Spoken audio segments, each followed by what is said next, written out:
Hi guys. நம்ம எவ்வளோ தான் கஷ்டப்பட்டு சம்பாதிச்சாலும் அது எல்லாமே நம்ம அதிகபட்சம் நல்லா சாப்பிட்றதுக்காக தான் இருக்கும்.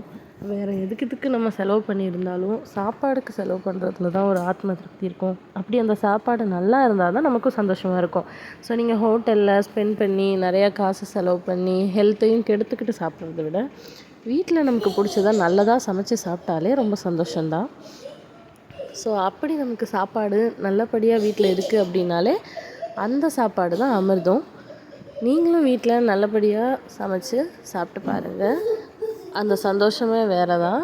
ஸோ இன்றைக்கி நாங்கள் ப்ரான் குழம்பு வச்சுருந்தோம், இறால் குழம்பு, அதுக்கப்புறம் முருங்கைக்கீரை கூட்டு, அப்புறம் ஒரு எக்கு, அப்புறம் ஒரு மீன், அதுக்கப்புறம் கொஞ்சம் எறாவை ஃப்ரையும் பண்ணி வச்சுருந்தேன். ஸோ சாப்பிட்றதுக்கும் ரொம்ப சந்தோஷமாக இருந்துச்சு. நமக்கு எவ்வளோ பெரிய கோவம் இருந்தாலும் சாப்பாடு தான் மருந்தாக மாறும்.